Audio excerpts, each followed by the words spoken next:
आता हा खरं तर हा जो रस्ता जो आहे हा चाकण शिक्रापूर रोड जो आहे गेले कित्येक वर्षापासून आम्ही ऐकतोय की या रस्त्याचं रुंदीकरण होणार आहे, याचं कॉन्क्रिटीकरण होणार आहे, पण अद्याप काही तशी परिस्थिती काही दिसत नाहीये. परंतु ठीक आहे, आता गेले 15 दिवसापासून इथल्या काही 20 कंपन्या ह्या MIDC सोडून बाहेरच्या ठिकाणी जाणार आहेत. बाहेर म्हणजे शिरवळला जाणार आहेत, काही गुजरातला गेलेले आहेत, काही तामिळनाडूला गेलेले आहेत, काही चेन्नईला गेलेले आहेत. तर अशा अनेक कंपन्या भविष्य काळामध्ये आपल्याला जाताना दिसतील.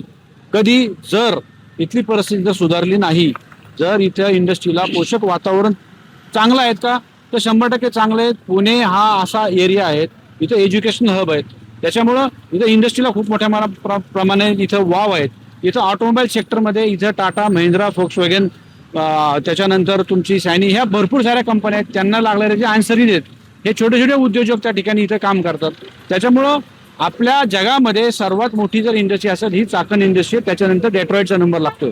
परंतु आता दुर्दैवानं अशी परिस्थिती झालेली आहे की इथलं इन्फ्रास्ट्रक्चर जे आहेत हे ज्या इंडस्ट्रीला पाहिजे, ज्या ग्रामस्थांना अपेक्षित पाहिजे, ते इन्फ्रास्ट्रक्चर इथं बिलकुल डेव्हलप झालेले नाही आहे गेल्या 10-15 वर्षामध्ये.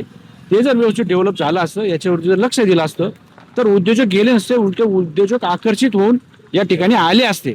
आज उद्योजक एवढा मोडकळीच आलेला आहेत. म्हणजे मी स्वतः एक उद्योजक आहेत, आम्ही कंपनी चालवतो, आम्ही अक्षरशः तारेची कसरत आम्हाला एखाद्या म्हणजे आमच्या डोंबराचा खेळ झालेला आहे आमच्या उद्योजकांचा. म्हणजे आम्हाला माणसं मिळत नाहीये, टेक्निकल माणसं आम्हाला मिळत नाहीये, आम्हाला वीज त्या ठिकाणी पुरेशी वीज उपलब्ध होत नाही. ती जर आली तर ती कमी व्होल्टेजनी येते. त्याच्यानंतर रस्त्याची परिस्थिती आपण सर्वजण गेले 10 दिवसापासून सोशल मीडियाच्या माध्यमातून, न्यूजच्या माध्यमातून सगळेजण पाहतात. आणि ही परिस्थिती ज्यावेळेस एखाद्या उद्योजकांवरती येते, आम्हाला खरोखर असं वाटतं की इथनं कुठेतरी बाहेर जावं.